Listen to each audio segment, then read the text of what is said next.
Hello good morning students, welcome to learn India video YouTube platform run by अलकारू career institute. बेटा स्वागत है आपका एक नई क्लास के अंदर जिसमें हम डिस्कस करेंगे हेलो एरिन्स की केमिकल प्रॉपर्टीज के बारे में। ठीक है, तो आइए हम डिस्कस करते हैं। यहाँ पे स्टार्ट करते हैं।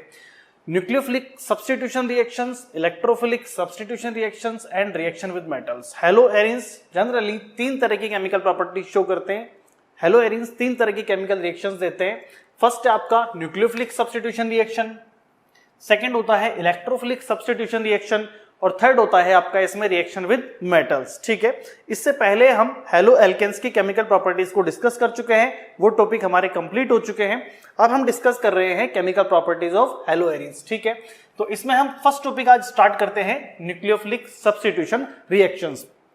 ठीक है, चलो अब बात करें हम हेलो एरिन्स के बारे में। जैसे मान लीजिए मैं एग्जांपल लेता हूं, हेलो एरिन्स में हेलोजन एटम आपका बेंजीन रिंग पर डायरेक्टली अटैच्ड होता है।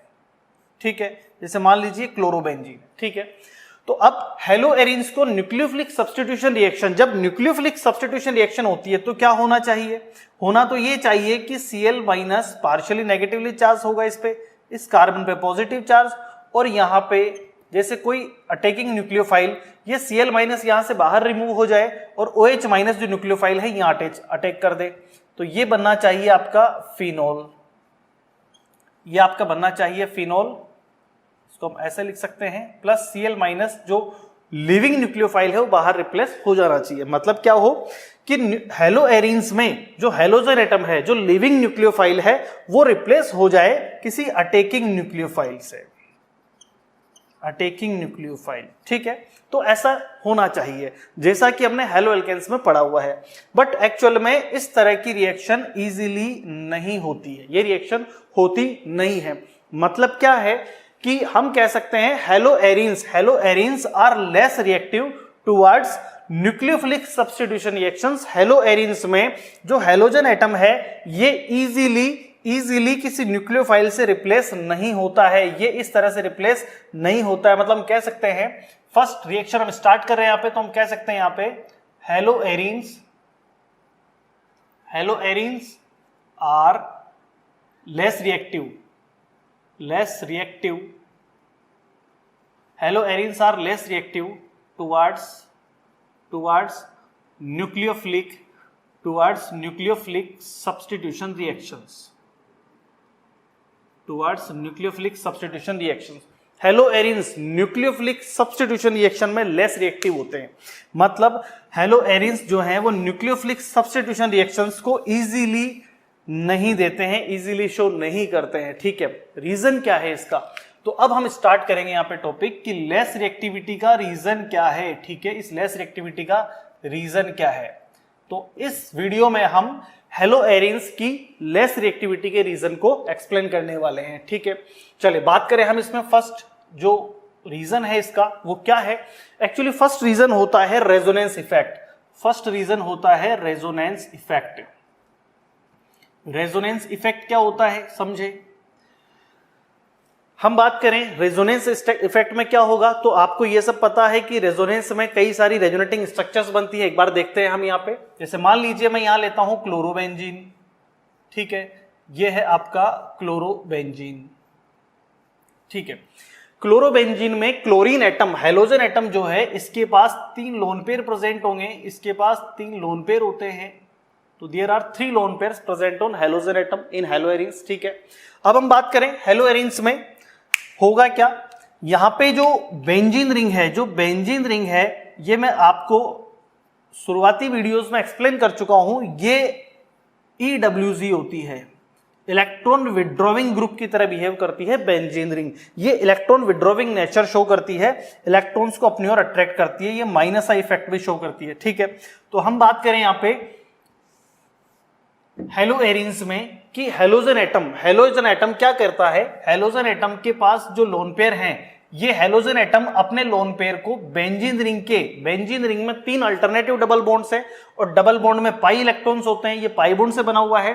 तो हेलो एरिन में हेलोजन एटम का जो लोन पेयर है वो बेंजीन रिंग के पाई इलेक्ट्रॉन्स के साथ एक तरह से रेजोनेंस करता है। कैसे? मान लीजिए इस बॉन्ड के इलेक्ट्रॉन ये कार्बन लेता है तो ये पार्शियली नेगेटिव चार्ज होगा और इस कार्बन पर पार्शियली पॉजिटिव चार्ज आएगा। तो इस कार्बन पे पॉजिटिव चार्ज है और इस कार्बन पे पार्शियल नेगेटिव चार्ज है। अब जिस कार्बन पे पॉजिटिव चार्ज है उसे अपने इलेक्ट्रॉन्स की रिकवरी करनी है, तो इस पर हमें पहले ही पता है कि बेंजीन पहले ही इलेक्ट्रॉन विड्रॉविंग नेचर वाली होती, पहले ही इलेक्ट्रॉन खींचने की ताकत है इसमें, और जैसे ही पॉजिटिव चार्ज बढ़ता है और हाई पावर से इलेक्ट्रॉन अपनी ओर विड्रॉ करेगी तो क्लोरीन के जो लोन पेयर है ये इसकी तरफ आ जाएंगे, इस कार्बन के पास। तो एक्चुअली इससे होगा क्या, इससे एक नई स्ट्रक्चर बनती है, इससे एक नई स्ट्रक्चर बनेगी। जैसे यहां क्लोरीन एटम अपना एक लोन पेयर इस कार्बन को देता है, तो क्लोरीन एटम के पास 3 लोन पेयर में से एक लोन पेयर इस कार्बन के पास आएगा, तो यहां एक डबल बॉन्ड बन जाएगा, एक एक्स्ट्रा बॉन्ड आ जाएगा यहाँ पे, ठीक है। और इस बॉन्ड के इलेक्ट्रॉन ये कार्बन ले चुका है तो इस पर नेगेटिव चार्ज आएगा और remaining 2 bonds as it is हो गए यहाँ पर, ठीक है बेटा। तो ये कंडीशन यहाँ पे हो जाएगी, मतलब क्लोरीन एटम और बेंजीन रिंग के बीच में एक डबल बॉन्ड कैरेक्टर आ जाते हैं, ठीक है। अब नेक्स्ट हम बात करें, ये कार्बन पार्शियली नेगेटिव चार्ज हो चुका है, तो ये नेक्स्ट वाला कार्बन इजीली, सिंपल बात है, हमें पता है अगर कोई एटम जस्ट पास वाला अगर ए पर प्लस चार्ज है तो बी पे माइनस होना चाहिए, तभी स्टेबल होगा, ठीक है। अगर हम बी पर भी प्लस कर देंगे तो डिस्टेबलाइज कंपाउंड हो जाएगा। तो ये अगर पार्शियली नेगेटिव चार्ज है तो इसको पार्शियल पॉजिटिवली चार्ज होना पड़ेगा। कैसे होगा, इस बॉन्ड के इलेक्ट्रॉन इस कार्बन के पास जाएंगे तो ये पार्शियल नेगेटिवली चार्ज होगा, तो ये पॉजिटिव चार्ज और ये नेगेटिव चार्ज आ जाएगा, ठीक है। तो अब हम बात करें नेक्स्ट स्ट्रक्चर में क्या होगा। नेक्स्ट स्ट्रक्चर जब बनती है तो नेक्स्ट स्ट्रक्चर में क्या होगा, ये double bond as it is maintain रहेगा, क्लोरीन के पास 2 लोन पेयर बचे हुए हैं। अच्छा, जब क्लोरीन का एक लोन पेयर कार्बन के पास चला जाएगा तो क्लोरीन एटम की इलेक्ट्रॉन डेंसिटी लो हो जाएगी, तो इस पर पॉजिटिव चार्ज आ जाता है, ठीक है। क्लोरीन का जब लोन पेयर चला गया कार्बन के पास तो क्लोरीन के पास इलेक्ट्रॉन डेंसिटी लो होगी, तो इससे एक पॉजिटिव चार्ज आएगा, ठीक है। अब यही कैरी करेगा आगे, यहां पर क्लोरीन के पास 3 में से 2 लोन पेयर बचे हुए हैं और एक पॉजिटिव चार्ज है, ठीक। अब ये माइनस चार्ज, ये जो माइनस चार्ज है, यहां जो पॉजिटिव चार्ज है और इसके इलेक्ट्रॉन लेकर ये माइनस चार्ज आ चुका है। ये जो माइनस चार्ज है, या मैं कह दूं ये जो कार्बन पे नेगेटिव चार्ज है, वो पीछे वाले कार्बन के पॉजिटिव चार्ज को, ये नेगेटिव चार्ज पॉजिटिव चार्ज से बॉन्ड बना लेगा। अब होता क्या है कि किसी कार्बन पर नेगेटिव चार्ज है और पास वाले कार्बन पर पॉजिटिव चार्ज है, एक्चुअली इसके पास इलेक्ट्रॉन डेंसिटी हाई है और इसके पास लो इलेक्ट्रॉन डेंसिटी या इलेक्ट्रॉन डेफिशिएंस है, तो ये अपने इलेक्ट्रॉन पेयर इसके साथ शेयर करता है। तो इस तरह इनमें क्या बन जाएगा, एक डबल बॉन्ड कैरेक्टर आ जाता है, ठीक है। तो एग्जैक्टली सेम होगा, सेम यहां होगा कि ये नेगेटिव पॉजिटिव इलेक्ट्रॉन देकर डबल बॉन्ड बना लेता है, ठीक है। और आगे वाला जो बॉन्ड है वो एज इट इज मेंटेन रहेगा। अब नेक्स्ट क्या होगा, ये नेगेटिव है तो इस कार्बन को पॉजिटिव चार्ज होना चाहिए, तो नेक्स्ट जो कार्बन है उस पर पॉजिटिव चार्ज आएगा। अब कैसे आएगा, इस बॉन्ड के इलेक्ट्रॉन ये कार्बन लेगा तो पार्शियली नेगेटिव चार्ज, ठीक है। तो नेक्स्ट जो स्ट्रक्चर बनेगी उसमें क्या होगा, नेक्स्ट स्ट्रक्चर में सब कुछ एज इट इज होगा, बस ये नेगेटिव चार्ज इस पॉजिटिव के साथ ये नेगेटिव कार्बन पॉजिटिव कार्बन से बॉन्ड फॉर्मेशन कर लेगा। तो यहां होगा आपका सेम स्ट्रक्चर होगी, बस यहां डबल बॉन्ड कैरेक्टर आ जाएंगे, ये एज इट इज रहेगा और यहां क्लोरीन के पास 2 लोन पेयर है और एक पॉजिटिव चार्ज है, ठीक है। इसमें पार्शियल नेगेटिव चार्ज हो जाते हैं, इस पर बॉन्ड के इलेक्ट्रॉन्स आ जाते हैं, तो ये आपका कार्बन जो है वो नेगेटिवली चार्ज होगा या कार्ब एनायन बना लेगा, ठीक है। अब इस पर नेगेटिव चार्ज है तो इसके पास वाले कार्बन को पॉजिटिवली चार्ज हो जाना चाहिए।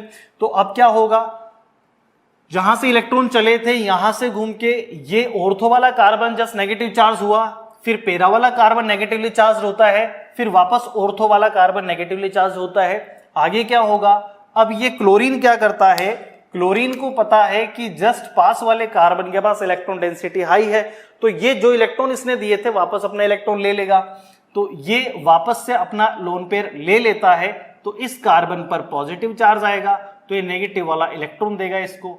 तो यहां जो स्ट्रक्चर बनती है वो फिर से क्लोरोबेंजीन जैसा स्टार्टिंग में था वैसा ही बन जाएगा। तो यहां ये बॉन्ड आ जाएगा, ये था इसमें, और ये नेगेटिव और पॉजिटिव बॉन्ड बना लेते हैं। इस क्लोरीन ने इस बॉन्ड के इलेक्ट्रॉन्स अपनी ओर वापस लिए हैं, तो इसके पास इसके 3 lone pair as it is वापस आ जाते हैं, ठीक है। तो इस तरह से हमें पता चला कि क्लोरोबेंजीन की टोटल 5 रेजोनेटिंग स्ट्रक्चर्स यहां बन रही है, या मैं यूं कह दूं कि क्लोरोबेंजीन की फर्स्ट और 5th स्ट्रक्चर तो एज इट इज सेम है, ठीक है, बट इसमें 4 डिफरेंट स्ट्रक्चर्स नजर आती है। तो कुल मिलाकर हम कहें कि हेलो एरिन्स या क्लोरोबेंजीन में क्लोरीन एटम के जो लोन पेयर्स हैं वो बेंजीन रिंग के साथ रेजोनेंस में पार्टिसिपेट करते हैं। इसलिए बेंजीन रिंग के कार्बन और क्लोरीन के बीच आप देखिए 5 में से 3 स्ट्रक्चर में क्या होता है 3 आउट ऑफ 5 का मतलब है यहां पे 60% टाइम, यानी maximum time, most of time क्या होता है, मोस्ट ऑफ टाइम ये होता है कि कार्बन और क्लोरीन के बीच एक डबल बॉन्ड कैरेक्टर आ जाते हैं, और डबल बॉन्ड जो होता है वो सिंगल बॉन्ड के कंपैरिजन में थोड़ा कंपैरेटिवली ज्यादा स्ट्रॉन्ग होता है। तो स्ट्रॉन्गनेस की वजह से Cl- इजीली यहां से टूटकर बाहर नहीं निकलता है। तो पहला रीजन इसका क्या है, पहला रीजन लेस रिएक्टिविटी का ये होता है कि रेजोनेंस इफेक्ट की वजह से बेंजीन रिंग के कार्बन और क्लोरीन के बीच partially double bond character present होते हैं, और डबल बॉन्ड जो है वो सिंगल बॉन्ड के कंपैरिजन में मोर स्ट्रॉन्गर होता है। इसलिए न्यूक्लियोफिलिक सब्स्टिट्यूशन रिएक्शन थोड़ा हार्ड हो जाती है हेलो एरिन्स के लिए। तो बेटा ये होता है आपका फर्स्ट इसमें रीजन कि रेजोनेंस इफेक्ट की वजह से हेलो एरिन्स जो है वो न्यूक्लियोफिलिक सब्स्टिट्यूशन रिएक्शंस के लिए लेस रिएक्टिव होते हैं। ठीक है, नेक्स्ट हम बात करें सेकंड पॉइंट इसका क्या होगा, सेकंड रीजन इसमें क्या हो सकता है। सेकंड रीजन इसका ये होता है कि बेंजीन रिंग में जब हेलोजन एटम आपने अटैच किया है, बेंजीन रिंग के जिस कार्बन पर हेलोजन अटैच है, तो उस कार्बन को एक बार चेक करें। ये इस कार्बन ने, बेंजीन रिंग का जो कार्बन है जिस पर आपने हेलोजन जोड़ा है, तो इस कार्बन ने टोटल जो बॉन्ड्स बनाए हैं ये सिग्मा है, इसमें एक सिग्मा है और एक पाई है। तो ये कार्बन जो है वो sp2 हाइब्रिडाइज्ड कार्बन एटम है। ठीक है, तो बेंजीन रिंग के जिस कार्बन पर हेलोजन एटम अटैच्ड है वो sp2 हाइब्रिडाइज्ड कार्बन एटम है।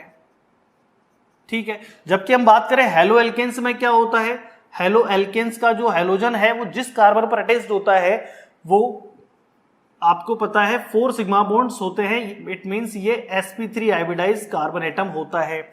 और आप याद रखें जिस कार्बन पे या किसी भी एटम पर आप हाइब्रिडाइजेशन अगर चेक करते हैं sp, sp2 और sp3, एक्चुअली क्या होता है sp हाइब्रिडाइजेशन अगर किसी एटम का होता है तो उसमें s कैरेक्टर्स का परसेंटेज 50% होगा, 2 हाइब्रिड ऑर्बिटल से sp दोनों में। तो इसमें क्या होगा, 2 में से केवल 1 s है तो 50% है, यहाँ 3 आउट ऑफ 1 s है तो यहाँ आता है आपका 33.33%, और यहाँ 1 आउट ऑफ 4 है, 4 हाइब्रिड ऑर्बिटल्स में केवल एक s ऑर्बिटल है तो यहाँ कह सकते हैं हम 25%। तो जिस हाइब्रिड ऑर्बिटल का जितना ज्यादा, या मैं कह दूं जिस हाइब्रिडाइजेशन में जितना ज्यादा एस कैरेक्टर का परसेंटेज होता है उसकी इलेक्ट्रोनेगेटिविटी उतनी ही ज्यादा होती है। तो यहां क्या है, बेंजीन का जो कार्बन है वो sp2 हाइब्रिडाइज्ड है तो ये मोर इलेक्ट्रोनेगेटिव होता है, इसलिए ये कार्बन इतना इलेक्ट्रोनेगेटिव है कि ये अपने इलेक्ट्रॉन जो है वो क्लोरीन को देता ही नहीं है, बल्कि खुद अपनी ओर इलेक्ट्रॉन्स को विड्रॉ करने की टेंडेंसी शो करता है। इस तरह से जब ये इलेक्ट्रॉन अपने क्लोरीन को देगा ही नहीं तो क्लोरीन यहां से एज ए Cl- बाहर लिविंग न्यूक्लियोफाइल की तरह बाहर नहीं जा सकता, या हम कहें ये Cl- यहां से इजीली बाहर नहीं जा सकता। ठीक है, तो हम कह सकते हैं हेलो एल्केन्स में कार्बन जो है वो sp3 हाइब्रिडाइज्ड होता है जो लेस इलेक्ट्रोनेगेटिव होता है। ठीक है, इसलिए इजीली न्यूक्लियोफिलिक सब्स्टिट्यूशन देता है।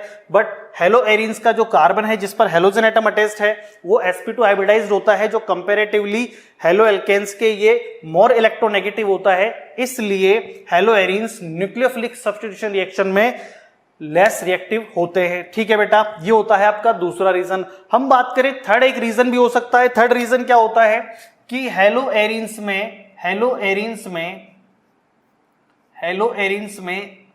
ऑलरेडी एक न्यूक्लियोफाइल जुड़ा हुआ है। ठीक है, हेलो एरिन्स में ऑलरेडी एक न्यूक्लियोफाइल जुड़ा हुआ है और बेंजीन रिंग पर भी पाई इलेक्ट्रॉन्स का क्लाउड प्रेजेंट है।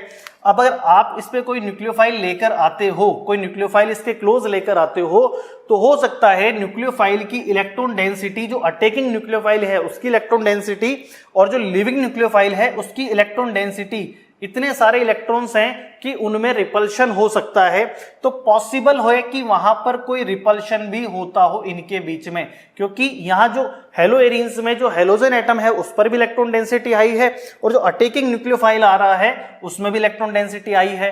तो इस पॉसिबल रीजन को, इसको पॉसिबिलिटी में ले सकते हैं कि हो सकता है उनके बीच में रिपल्शन लगता हो, इलेक्ट्रॉन डेंसिटी दोनों में हाई है, इसलिए भी हेलो एरिन्स जो हैं वो न्यूक्लियोफिलिक सब्स्टिट्यूशन में लेस रिएक्टिव होते हैं। ठीक है बेटा, तो आई होप ये वीडियो आपको अच्छे से समझ में आया होगा। आप इस वीडियो को एक दो बार रिवाइज करके इसके नोट्स भी लिख सकते हो अच्छे से। आपको स्ट्रक्चर्स दी गई हैं, आप इस स्ट्रक्चर को ध्यान रखिए। आपको यहां ये याद रखना है कि हेलो एरिन्स में रेजोनेंस इफेक्ट की वजह से हेलोजन एटम और कार्बन एटम के बीच partial double bond character generate होते हैं, इसलिए डबल बॉन्ड जो है वो थोड़ा मोर स्ट्रॉन्गर होता है कंपेरेटिव टू सिंगल बॉन्ड। ठीक है, इसलिए यहां हेलोजन एटम इजीली ब्रेक होकर या रिमूव नहीं होता है। ठीक है, आई होप ये आपको वीडियो समझ में आएगा। तब तक के लिए थैंक यू, बाय।